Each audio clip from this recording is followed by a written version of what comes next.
I don't know if you'll believe me, but I need to tell someone. It happened 2 years ago, deep in the woods of Maine. My friends and I had decided to do a weekend camping trip. Just us, nature, and the crackling campfire under the stars. We were young, carefree, and thought we were invincible. The first day was perfect, hiking through the trails, fishing at the lake, and even finding a secluded spot to set up camp. There were 5 of us. Me, my best friend Jake, his girlfriend Sophie, her cousin Lisa, and Tom, a mutual friend.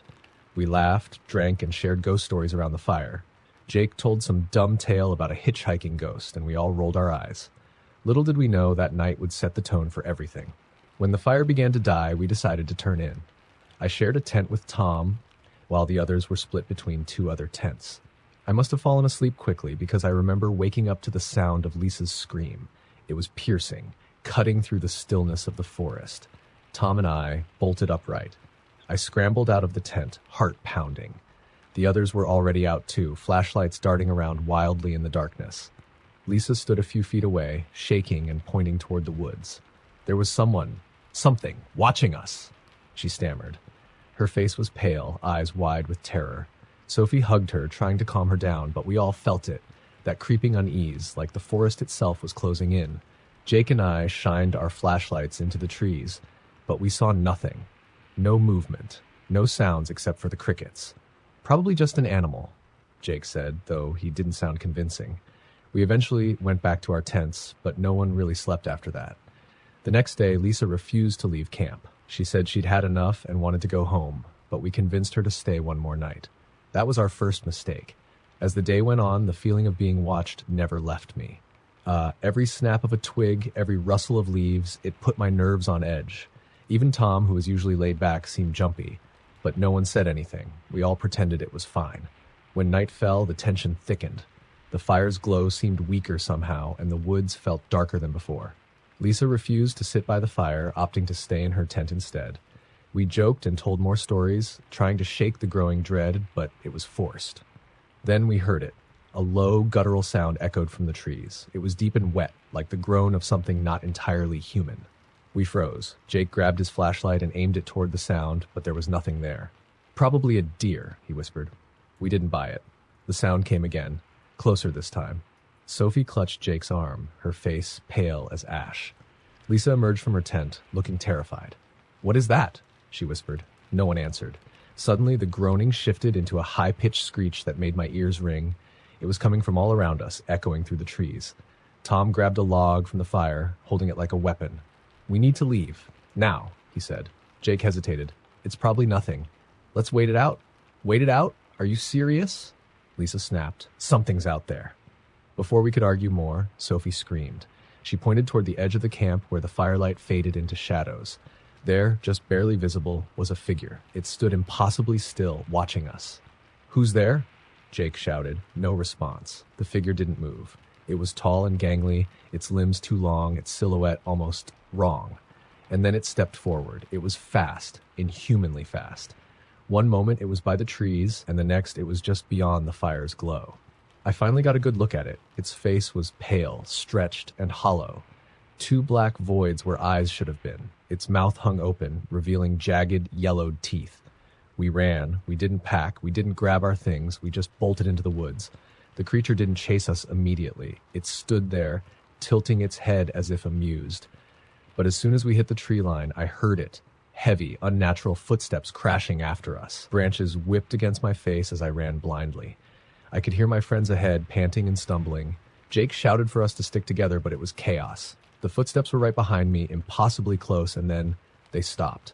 I skidded to a halt, heart pounding in my chest. The forest was silent again, too silent. No wind, no insects, just the suffocating stillness. "Jake? Sophie?" I called out, but my voice felt swallowed by the darkness. I turned in circles, shining my flashlight. No one was there. I don't know how long I wandered. Minutes? Hours? Time felt slippery. The woods seemed endless, and I kept seeing things out of the corner of my eye, sharding between the trees, whispers that didn't belong to my friends. And then I saw it again. The creature. It stood about 10 feet ahead, its head tilted the same way, like it was studying me. I froze, and my flashlight flickered. It stepped forward, and I swear I heard it laugh, a garbled, distorted sound. I ran again. My legs burned, lungs felt like they'd burst, but I didn't stop until I stumbled into a clearing. There, I found Sophie, huddled and crying. "Where are the others?" I gasped. She shook her head. "I don't know. I don't know." Before we could say anything more, the creature appeared at the edge of the clearing. But this time, it wasn't alone. There were others, 3, maybe 4, shuffling and swaying. Their faces were all the same, pale, hollow, and grinning. I don't remember much after that. Just screaming. Sophie's and my own. I remember falling, my head slamming against something hard, and then nothing. When I woke up, it was daylight. I was lying near the campsite. The tents were slashed and our belongings were scattered. There was no sign of Sophie, Jake, or anyone else. I stumbled back to the trailhead and flagged down a ranger. The search lasted weeks, but they never found my friends. Just me, wandering out of the woods like a ghost. People whispered about what happened. Some said it was a bear attack. Others said we got lost and panicked. No one believed my story, but I know what I saw. And sometimes when I close my eyes, I still see its face. Story number 2. They say the woods near Glacier National Park are cursed, but my friends and I thought it was just a local legend. It was the middle of summer, and we were eager for a weekend of camping and stargazing. There were 4 of us. Me, my girlfriend Emily, her brother Ryan, and his best friend Claire.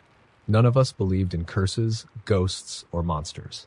At least, not until that night. The hike to our campsite was uneventful. We joked and laughed as the sun filtered through the trees, the sound of birdsong putting us at ease. By the time we reached the clearing, the sun was beginning to set. We quickly pitched our tents and started a fire. The forest was alive with the sounds of crickets and frogs. It felt safe. Around midnight, Emily and Claire suggested we explore the area by moonlight. Ryan and I hesitated, but we didn't want to seem like cowards. Flashlights in hand, we ventured deeper into the woods. The air felt different, colder, as if the warmth of the summer night couldn't reach this part of the forest. The crickets had stopped chirping, and every step felt heavy, like we were being watched. Claire was the first to notice the markings. Carved into the trees were strange symbols, circles, crosses, and jagged lines that seemed to twist and overlap in impossible ways. "What the hell is this?" she whispered, her voice trembling. Ryan shrugged, though his face betrayed his unease. "Probably just some weirdos messing around. Let's head back." But Emily, ever the thrill-seeker, insisted we follow the trail of symbols. "What's the point of camping if we don't have a little adventure?" she said, grinning. Reluctantly, we agreed. The deeper we went, the more the forest changed. The trees grew gnarled and twisted, their branches clawing at the sky like skeletal hands. A foul smell hung in the air like rotting meat. And then we found it. A clearing, but not like the one where we'd set up camp. This one was unnatural, almost perfectly circular. In the center stood an ancient, crumbling stone altar, smeared with something dark that looked too much like blood. Around it, the ground was littered with animal bones. Some were fresh. "Okay, that's enough," Ryan said, backing away. "We need to go. Now." Emily, still clutching her flashlight, approached the altar. "This is insane. Who would do something like this?" "Does it matter?" Claire hissed. "Let's just leave." But before we could move, we heard it. A low, guttural chanting. It seemed to come from nowhere and everywhere at once, a chorus of voices speaking a language I couldn't understand. The air grew colder, and the smell intensified, making my stomach churn. Then the shadows moved. At first, I thought it was just the flickering light of our flashlights. But no, the shadows were alive. They slithered across the ground and up the trees, defying the direction of the light. And then one of them rose.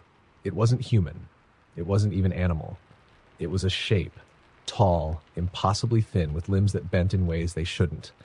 Its head was featureless, save for 2 glowing eyes that burned like embers. The chanting grew louder, deafening, as the creature took a step toward us. "Run!" I screamed, grabbing Emily's arm. We bolted back through the woods, the sound of the chanting and the creature's unnatural movements close behind. The forest seemed to twist around us, the trees leaning in as if trying to trap us. I tripped over a root and fell hard, the flashlight slipping from my hand. When I looked up, the creature was there, towering over me. Its eyes bored into mine, and for a moment I felt like I was falling into endless darkness.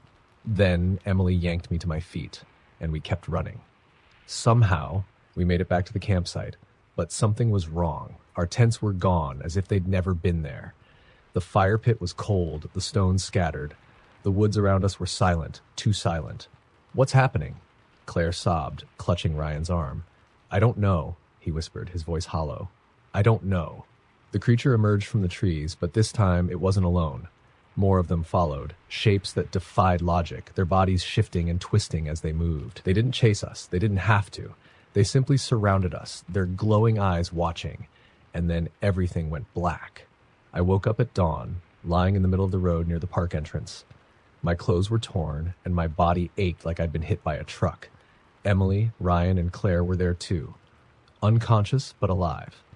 We were found by a ranger who said we'd been missing for 2 days. 2 days. But none of us could remember anything after the creatures surrounded us. Our gear was never recovered, and the campsite we'd chosen was nowhere to be found. We don't talk about it anymore. We moved to different states, lost touch, but sometimes late at night I hear the chanting again, and when I close my eyes I see them, the glowing eyes in the darkness, waiting. Story number 3. It was supposed to be a simple father-son trip. My dad and I had always loved camping, and with his retirement, we finally had time to revisit the forest where he used to take me as a kid. I hadn't been back there in years, but the memories of fishing in the lake and roasting marshmallows by the fire were enough to make me say yes. We drove deep into the heart of Pennsylvania's Allegheny National Forest, miles away from civilization. The air was crisp, the trees towering and endless. It was perfect, or so I thought. On our first night, we set up camp by the lake. The sunset was beautiful, painting the water in hues of orange and gold. After dinner, we sat by the fire, reminiscing about old times. Dad told a few stories about his trips to this forest in the 70s. He spoke about hearing strange sounds at night, whispers carried on the wind, or the distant crunch of footsteps when no one else was around. You think it was a bear? I asked. Maybe, he said, but his tone wasn't convincing. That night, I woke up to the sound of something rustling outside the tent. I reached for the flashlight and unzipped the tent just enough to peek out. The fire was still smoldering, casting a faint glow, but I didn't see anything unusual, just the woods, dark and silent. The next morning, we found footprints near the campsite. They were human, but huge, at least twice the size of my dad's boots. Looks like someone's playing a prank, he said, but his smile didn't reach his eyes. We brushed it off and spent the day hiking and fishing. The woods were eerily quiet, though. No birds, no squirrels, nothing. It felt like the forest was holding its breath. That night, I couldn't shake the feeling that we weren't alone. Around midnight, I heard it, a low, mournful howl, unlike anything I'd ever heard before. It wasn't a wolf or coyote, it was deeper, almost human. Dad heard it too. He grabbed his rifle and stepped out of the tent. Stay here, he whispered. Minutes passed, the howling stopped, replaced by a heavy silence. Then I heard a loud crash, followed by Dad yelling. I scrambled out of the tent to find him standing by the tree line, his flashlight pointed at the ground. What happened? I asked, my voice shaking. He didn't answer. He was staring at something, a crude pile of sticks and bones arranged in a spiral. In the center was a deer's skull, its empty sockets staring back at us. Pack up. We're leaving, he said. We broke camp in record time and started hiking back toward the truck, using our flashlights to light the narrow trail. The forest felt alive, but not in the way it should. The shadows moved when they shouldn't have. Twigs snapped behind us, too close for comfort. Do you hear that? Dad whispered. I strained my ears. At first, I heard nothing.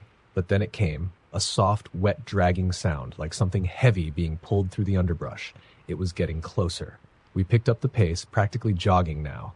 The dragging sound followed, growing louder and louder until it was impossible to ignore. My flashlight flickered, and for a split second, I saw it. A figure stood in the trees just off the trail. It was tall, unnaturally tall, with limbs that stretched too far. Its head was tilted, its face obscured by the darkness, but its eyes, they glowed. Not like animal eyes catching the light, but a steady, sickly yellow glow.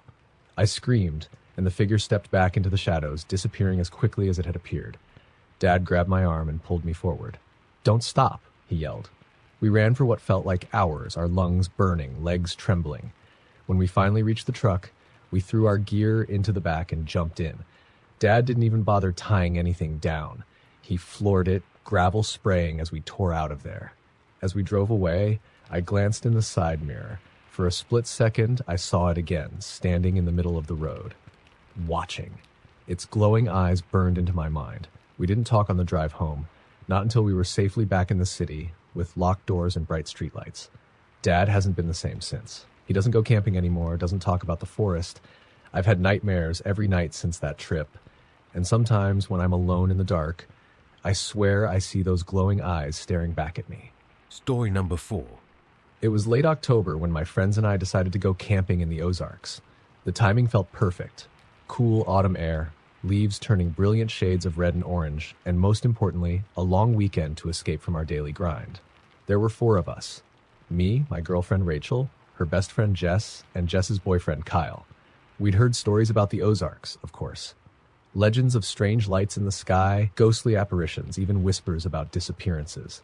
But we brushed them off as campfire tales, meant to spook gullible hikers. We set up camp near a remote lake, far from any other campers. The first day was beautiful, hiking the trails, fishing, and watching the sunset paint the lake in fiery hues.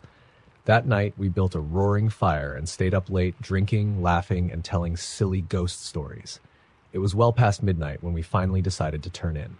Rachel and I shared one tent while Jess and Kyle were in the other. The forest was eerily quiet as I zipped up our tent. No crickets, no owls, just silence. I woke up a few hours later to the sound of soft crying. At first, I thought it was Rachel, but she was fast asleep beside me. The sound was coming from outside the tent. It was faint, almost childlike, but laced with a deep sadness that made my chest tighten. "Do you hear that?" I whispered, shaking Rachel awake. She groaned and rubbed her eyes. "Hear what?" The crying had stopped. I held my breath, straining to catch any sound, but the forest was dead silent again. "Never mind," I said, feeling a little foolish. Maybe I'd imagined it. The next morning, Jess looked exhausted. Over breakfast, she said she'd heard footsteps around their tent in the middle of the night, but when Kyle checked, no one was there. Rachel and I exchanged uneasy glances, but didn't say anything. We didn't want to ruin the trip with paranoid talk. The second night, things got worse. We stayed up late again, but the atmosphere was different. The woods felt heavy, oppressive. Even the fire's warmth didn't seem to chase away the chill. Around 1 a.m., Kyle decided to call it a night. The rest of us followed suit, retreating to our tents. I woke up to the sound of whispers. They were faint, like a breeze rustling through leaves, but the words were unintelligible. Rachel stirred beside me, mumbling something about being cold. I grabbed my flashlight and unzipped the tent. The fire was out, and a thick mist had settled over the campsite. The air smelled strange, like wet earth and decay. Then I saw them. Figures. Dozens of them, standing just beyond the edge of the clearing. They were tall and thin, their shapes barely visible through the mist. Their heads were cocked at unnatural angles, and their eyes glowed faintly, like embers in the dark. I froze, unable to move or even scream. One of the figures stepped forward, its movements jerky and wrong, like a marionette being controlled by an unskilled puppeteer. It stopped just short of the fire pit, tilting its head as if studying me.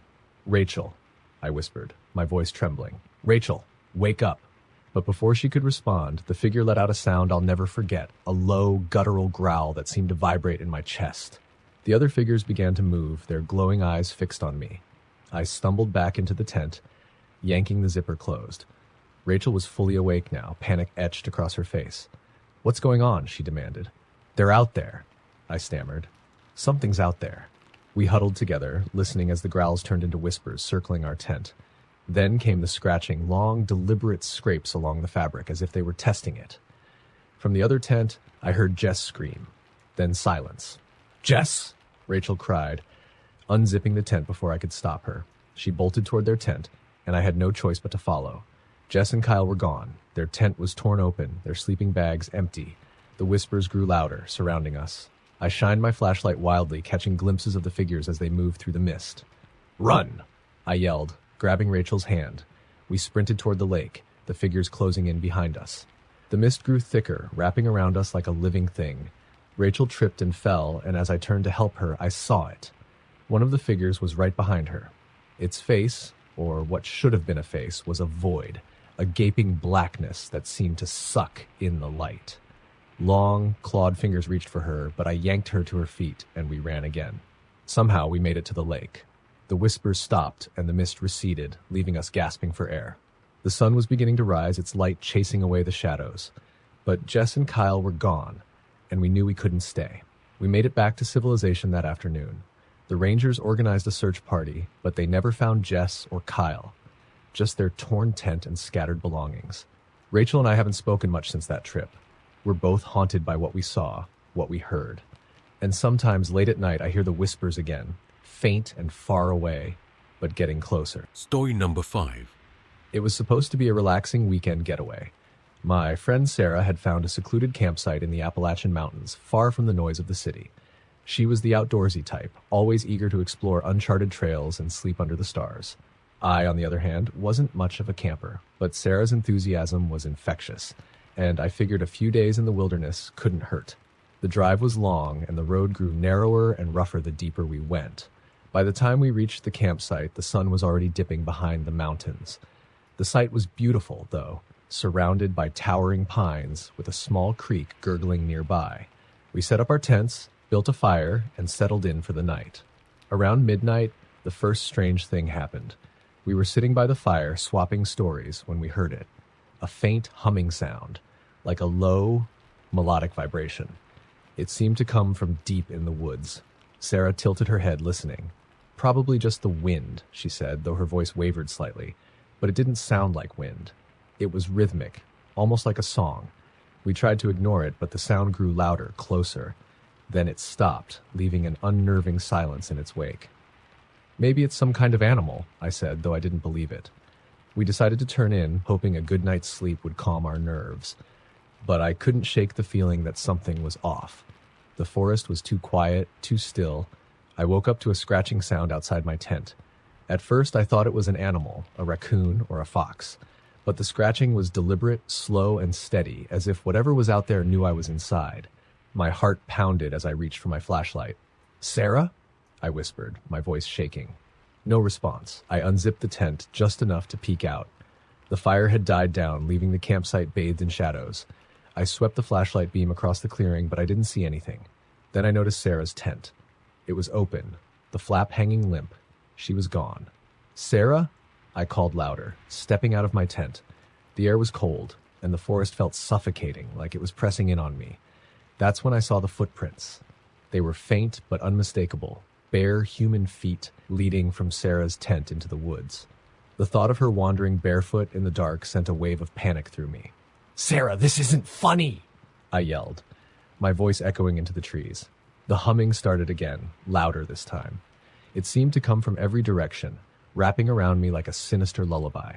My flashlight flickered, and for a moment I was plunged into darkness. When it came back on, I saw something that made my blood run cold. At the edge of the clearing stood a figure. It was tall and thin, its body unnaturally elongated, with arms that hung almost to the ground. Its head was tilted at an unnatural angle, and its face was wrong. The features were blurred, as if smeared like wet paint, but its eyes burned white in the darkness. I stumbled back, tripping over a rock and dropping the flashlight. When I scrambled to pick it up, the figure was gone. The humming had stopped, replaced by a suffocating silence. I ran to Sarah's tent, desperate to find some sign of her. Her backpack was still there, along with her boots and coat. She hadn't just wandered off, she'd been taken. I don't know how long I sat there, clutching her backpack and staring into the darkness. Every instinct told me to run, to get back to the car and drive as far away as possible. But I couldn't leave her. I grabbed a lantern and followed the footprints into the woods. The trail was faint but visible, winding deeper into the forest. The trees grew denser, their twisted branches blocking out the moonlight. The air felt heavy, like it was pressing down on me. Then I found it. A clearing filled with strange, unnatural symbols carved into the ground and trees. In the center was a massive stone, worn smooth by time. Sarah was there, standing on the stone with her back to me. "Sarah!" I cried, rushing toward her. She didn't move. As I got closer, I realized something was wrong. Her head was tilted at the same unnatural angle as the figure I'd seen, and her arms hung limp at her sides. Her hair was damp, and her skin was pale, almost translucent. "Sarah?" I whispered, reaching out to touch her shoulder. She turned, and I'll never forget what I saw. Her face was blank, featureless, like a mannequin's. But her eyes, they glowed white, just like the figure in the clearing. I stumbled back, tripping over the roots. The humming started again, deafeningly loud. The forest seemed to close in around me, the trees twisting and writhing like living things. Sarah, or whatever she had become, took a step toward me. I don't remember running. I don't remember making it back to the campsite or starting the car. The next thing I knew, I was speeding down the mountain road, my hands shaking on the wheel. I reported Sarah missing the next day, but the search teams never found her. They said the area was too remote, too wild. I've never been back to the mountains, but sometimes late at night I hear the humming again, faint and far away. And when I close my eyes, I see her featureless face, glowing eyes, and the twisted figure in the woods. Story number 6. We had always loved exploring abandoned places. There was something thrilling about walking through spaces long forgotten, imagining the lives of the people who once called them home. So when my friend Eric suggested a weekend camping trip to Devil's Ridge, I didn't hesitate. Devil's Ridge was infamous. The stories varied. Some said it was the site of an old logging camp that mysteriously disappeared in the early 1900s. Others spoke of strange lights and unearthly sounds. But to us, it was just another spot to explore, and the thought of uncovering something eerie only added to the appeal. There were 4 of us: Eric, his girlfriend Megan, my brother Jason, and me. The hike to the ridge was long and grueling, the trail overgrown from years of disuse. By the time we arrived, the sun was already dipping below the horizon, casting the forest in deep shadows. The campsite we found was perfect, a small clearing near a crumbling stone chimney, all that remained of one of the logging camp's cabins. It felt surreal, like stepping into the past. We set up our tents, built a fire, and spent the evening swapping urban legends. "I've got one," Eric said, leaning closer to the fire. "They say the loggers who worked here went mad. They started hearing voices in the woods, whispers calling their names. One by one, they vanished. Some say their spirits are still here, trapped in the trees." "Great," Megan said, rolling her eyes. "You've just guaranteed I won't sleep tonight." We laughed it off and eventually crawled into our tents, the fire dying down to embers. The forest was quiet, save for the occasional rustle of leaves in the wind. I woke up sometime after midnight to the sound of footsteps. At first, I thought it was Eric or Jason, maybe stepping out to use the bathroom. But the steps were slow, deliberate, and they circled the campsite. "Jason?" I whispered, unzipping my tent. The air was frigid, and the fire had gone out completely. I shined my flashlight across the clearing. The beam caught something moving between the trees. A figure, pale and thin, its limbs too long, its movements jerky and unnatural. "Eric?" I called, my voice shaking. The figure stopped, its head snapping toward me. I froze, my breath catching in my throat. It didn't have a face. Its skin was smooth and featureless, like polished bone. "Hey!" Jason's voice broke the spell. He was standing outside his tent, a flashlight in hand. "What are you doing?" The figure disappeared, melting into the shadows. Jason approached, his brow furrowed. "What's wrong?" I told him what I'd seen, but he dismissed it as my imagination playing tricks in the dark. Still, neither of us could go back to sleep. We sat by the fire pit, trying to reignite the damp logs, when Megan screamed. We bolted to her tent, finding her sitting upright, shaking. "I heard it," she whispered. "Something was breathing right outside my tent." We didn't sleep the rest of the night. The next morning, we decided to cut the trip short. The ridge didn't feel right, like the air was heavier, the trees too still. Eric tried to brush it off, saying we were just spooking ourselves, but even he seemed uneasy. As we packed up, Jason wandered toward the chimney, curious about the structure. "Check this out," he called, waving us over. Behind the chimney was a narrow hole, almost like the mouth of a well. It was covered with a makeshift grate, rusty and broken in places. A faint smell wafted from it, like damp earth and decay. Eric leaned over, shining his flashlight into the darkness. "It's deep," he said, his voice echoing. "I can't see the bottom." Megan grabbed his arm. "Let's go. This place gives me the creeps." We started back down the trail, but something felt wrong. The forest seemed darker than it should have been, the trees pressing closer together. The trail we had followed so easily the day before seemed to twist and split in impossible ways. "We're lost," Jason said, panic creeping into his voice. "No, we're not," Eric snapped, but he didn't sound sure. Then we heard it, the whispers. At first, they were faint, like the rustling of leaves. But as we walked, they grew louder, distinct. They called our names, one by one, in voices that sounded eerily familiar. "Who's there?" Eric shouted, spinning in circles. There was no answer, just the whispers growing closer. The trees seemed alive, their gnarled branches reaching for us.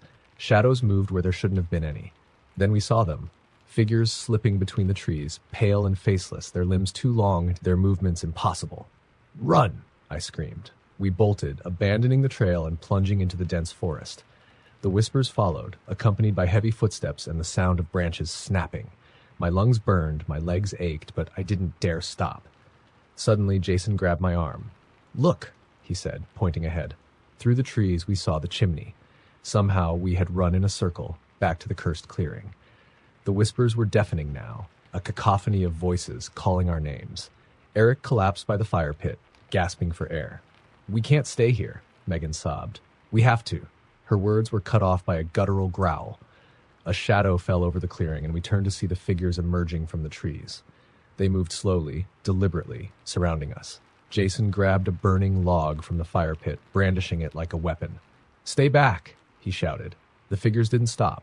One reached out, its elongated fingers wrapping around Eric's arm. He screamed as the skin where it touched turned gray, crumbling like ash. "Run," I yelled again, but this time no one moved. We were frozen, paralyzed by terror as the figures closed in. The last thing I remember is the sound of the whispers, drowning out our screams. I woke up hours later, lying in the middle of the forest. The clearing was gone, the chimney a distant memory.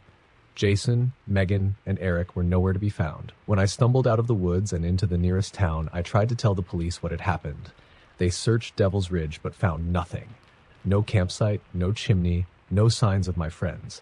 I haven't gone camping since.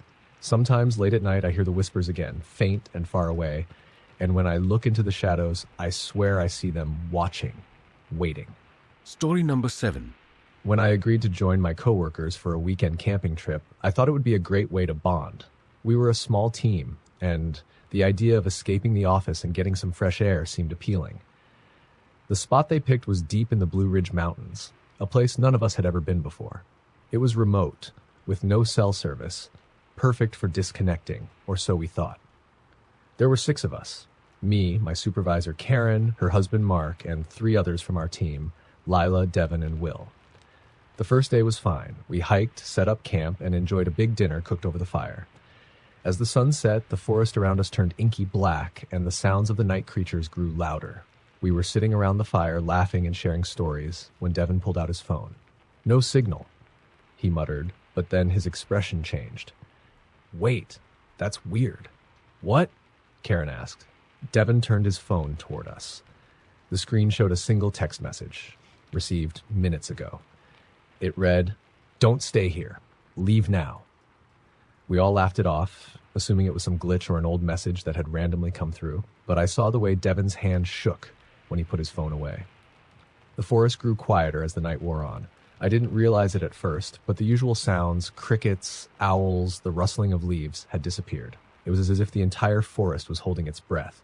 The fire crackled loudly in the silence, and a strange tension settled over the group. "Anyone else feel like we're being watched?" Lila asked, her voice barely above a whisper. Mark waved her off. "It's just the dark playing tricks on you." Then we heard it. A faint rhythmic tapping coming from somewhere in the woods. It sounded like someone hitting a stick against a tree. "Tap! Tap! Tap!" "Probably an animal," Will said, though his voice was unconvincing. The tapping continued, growing louder, closer. Then it stopped. We all stared into the darkness, our flashlights sweeping through the trees, but we saw nothing. "All right, this is getting creepy," Karen said, standing up. "Let's just go to bed. It's probably nothing." Reluctantly, we retreated to our tents. I shared one with Lila, while the others paired off. I woke up sometime in the middle of the night to the sound of footsteps outside our tent. They were slow, deliberate, circling the campsite. I nudged Lila awake. "Do you hear that?" I whispered. She nodded, her eyes wide with fear. The footsteps stopped right outside our tent. I held my breath, my heart pounding. Then the zipper started to move. "Who's there?" I yelled, grabbing my flashlight and shining it toward the opening. No one was there.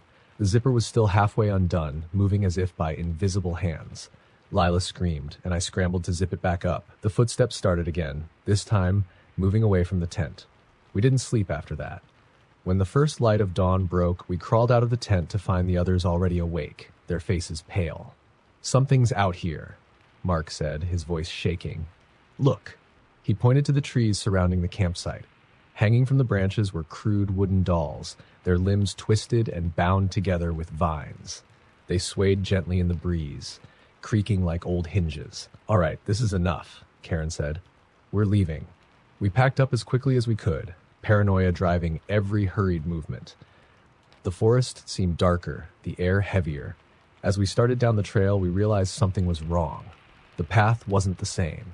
We had followed a clear trail to the campsite the day before, but now it was overgrown, choked with brambles and fallen branches. No matter which direction we turned, the trail seemed to vanish, replaced by dense forest. "We're going in circles," Will muttered, his voice trembling. "Just keep moving," Karen snapped, though even she looked terrified. That's when the tapping started again, louder this time, echoing through the trees. Tap, tap, tap. It seemed to follow us, no matter where we went. Then we saw them, figures standing among the trees. They were tall, impossibly tall, with elongated limbs and heads that seemed to tilt at unnatural angles. Their faces were blank, featureless, yet I felt their eyes on us. "What do you want?" Devon shouted, his voice breaking. The figures didn't respond. They just stood there, watching. Then, as one, they raised their hands and pointed deeper into the woods. "We're not going that way," Mark said, gripping a heavy stick like a weapon. But the tapping grew louder, deafening, as if urging us to obey. One by one, we started moving in the direction they pointed, too terrified to resist. The forest grew darker, the air colder. Finally, we emerged into a clearing. In the center was an old, rotting cabin, its windows shattered and its roof sagging. The figures had vanished, but the tapping continued, now coming from inside the cabin. "I'm not going in there," Lila whispered, clutching my arm. "We have to," Karen said. "There's nowhere else to go." The cabin smelled of damp wood and decay. The floorboards creaked under our weight as we stepped inside. The tapping had stopped, replaced by a heavy silence. Then the door slammed shut behind us. The windows shattered, plunging the room into darkness. Something moved in the shadows, something big, its breathing loud and wet. "Run!" Karen screamed, but the cabin seemed to twist and stretch, its walls closing in, its exits disappearing. I don't remember how we got out. One moment, we were trapped, and the next we were stumbling back into the forest, gasping for air. The tapping was gone, the figures vanished, but the forest still felt wrong. When we finally made it back to the parking lot, the sun was high in the sky, our cars were covered in strange symbols, scratched deep into the paint. None of us spoke on the drive back. We haven't spoken since, but sometimes late at night I hear it again. Tap, tap, tap, and I know they're still watching. Story number 8. I'd never been a fan of camping, but my boyfriend Matt insisted it would be fun. He loved the outdoors, and he swore this remote spot in Oregon was perfect. Untouched wilderness, no cell signal, and no other people for miles. He called it the ultimate escape. Reluctantly, I agreed, and we drove for hours into the mountains. The road turned from pavement to dirt, then to barely a trail. By the time we parked and hiked to the campsite, the sun was already sinking behind the towering pines. The clearing was beautiful, though, a flat patch of grass surrounded by trees, with a small stream running nearby. We pitched our tent, built a fire, and roasted marshmallows under the stars. For the first time, I started to think maybe Matt had been right. That was until the first night. I woke up to the sound of rustling outside the tent. It wasn't the wind, it was deliberate, like something or someone was walking around the campsite. "Matt," I whispered, shaking him awake. "What?" he mumbled, half asleep. "Listen." He sat up, his face tense as he strained to hear. The rustling stopped, replaced by an eerie silence. "It's probably just a deer," he said, lying back down. But I couldn't shake the feeling that something was watching us. I barely slept the rest of the night. The next morning, Matt teased me for being jumpy, but even he seemed uneasy. The forest felt different, too quiet, too still. We decided to spend the day exploring, hoping to shake the creepy feeling. As we hiked deeper into the woods, we stumbled across something strange. A ring of stones, perfectly arranged in a circle, with charred wood in the center. It looked like an old fire pit, but there were no signs of anyone camping nearby. "That's weird," Matt said, crouching to examine it. "It's creepy," I replied, my stomach twisting. We moved on, but I couldn't stop thinking about the stones. Who had made them, and why? By the time we got back to camp, the sun was setting and the shadows were long and dark. We made dinner in uneasy silence, and Matt tried to lighten the mood by telling ghost stories. But his jokes fell flat. The air felt heavy, like the forest itself was holding its breath. That night was worse. I woke up again to the sound of footsteps, but this time they were closer. Slow, deliberate steps, crunching on the gravel just outside the tent. "Matt," I hissed, shaking him awake again. He sat up, his face pale. Do you hear that? We held our breath, listening. The steps stopped, and for a moment there was nothing. Then came the sound of whispering.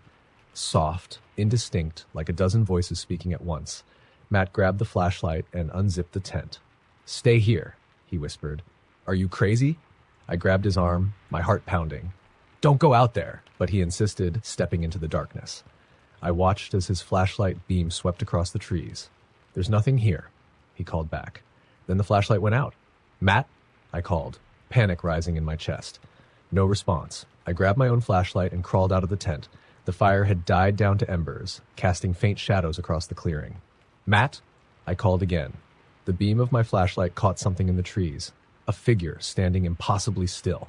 It was tall and thin, its arms too long, its head tilted at an unnatural angle. "Matt?" I whispered, my voice trembling. The figure moved, stepping closer. I dropped the flashlight and ran back into the tent, zipping it up and clutching my knees to my chest. Minutes passed, then hours. The footsteps circled the tent, the whispering growing louder and louder until I thought I would lose my mind. And then, just as suddenly, it stopped. When the sun finally rose, I crawled out of the tent to find the clearing empty. No sign of Matt, no footprints, no flashlight, nothing. I searched for him for hours, calling his name until my voice was hoarse. Eventually, I made my way back to the car and drove to the nearest town, where I told the police what had happened. They searched the forest for days but found no trace of Matt. That was 3 years ago. I haven't been camping since. But sometimes, late at night, I hear it again. The footsteps, the whispering growing louder and louder. And I know it's only a matter of time before it comes for me. Story number 9. It was supposed to be a simple camping trip, just me and my best friend, Sarah. She had just gone through a rough breakup, and I thought a weekend in the woods would cheer her up. I knew this great spot by a lake, miles away from civilization, surrounded by dense forest. Quiet, peaceful, and perfect for stargazing. The first day went smoothly. We set up our tent, swam in the lake, and cooked dinner over the fire. As the sun set, the forest came alive with the sounds of crickets and frogs. We laughed, shared stories, and tried to forget about the stresses waiting for us back home. It wasn't until the fire started dying down that I noticed something strange. The forest was silent. The crickets and frogs had stopped, as if someone had flipped a switch. Sarah noticed it too. "That's weird," she said, her voice barely above a whisper. "Maybe a predator's nearby," I said, though the words sounded hollow even to me. We shrugged it off and went to bed, but I couldn't sleep. There was something wrong with the silence. It felt heavy, oppressive. Every rustle of leaves outside the tent set my nerves on edge. I must have drifted off at some point, because I woke up to the sound of Sarah unzipping the tent. "Where are you going?" I asked groggily. "Just to pee," she said, grabbing the flashlight. "I'll be back in a sec." I watched her disappear into the trees, the beam of her flashlight bobbing in the darkness. I waited, expecting her to return quickly, but the seconds stretched into minutes. "Sarah?" I called. No answer. I grabbed my own flashlight and stepped out of the tent. The air was cold and the forest seemed darker than it should have been. "Sarah?" I called again, my voice shaking. The light from her flashlight appeared in the distance. Relieved, I started walking toward it. "You scared me," I said. "What took you so?" I stopped mid-sentence. The light was moving away from me. Fast. "Sarah?" I shouted, breaking into a run. I followed the light deeper into the forest, tripping over roots and branches. It moved too quickly, weaving between the trees in impossible patterns. My lungs burned, but I didn't stop. Finally, I stumbled into a clearing. The light was gone, and so was Sarah. Instead, there was a massive oak tree in the center of the clearing, its gnarled branches twisting like skeletal hands. Something was hanging from the branches. At first, I thought it was just a bundle of clothes. But as I moved closer, I realized it was a doll. No, a figure made of twigs and vines with a face carved into the bark of its head. The face was twisted in a grotesque smile, and its eyes seemed to follow me. I backed away, every instinct screaming at me to run. That's when I heard it. Laughter. High-pitched. Almost childlike, but wrong. It came from all around me, echoing through the trees. "Sarah?" I whispered, though I knew it wasn't her. The laughter stopped, replaced by footsteps, slow, deliberate, circling the clearing. Shadows moved between the trees, too fast to follow. My flashlight flickered, then went out completely. "Who's there?" I shouted, trying to sound brave. No answer. Just the sound of breathing, deep, raspy, and close. I ran. I didn't care where I was going, as long as it was away from that clearing. Branches clawed at my skin, and the laughter followed me, growing louder and louder. Somehow, I found my way back to the campsite. The tent was still there, but it was slashed to ribbons, the fabric hanging in tatters. Sarah's backpack was gone, and the fire pit was cold. I didn't stop to think. I grabbed my car keys and ran to the car, my heart pounding in my chest. I drove like a maniac, not stopping until I reached the nearest town. I told the police everything, but they didn't believe me. They searched the forest for days but found no sign of Sarah or the clearing. It's been months, and I still can't shake the feeling that something is watching me. I dream about that clearing, about the twisted figure hanging from the tree. Sometimes I wake up in the middle of the night and hear laughter outside my window, and I know I'll never see Sarah again.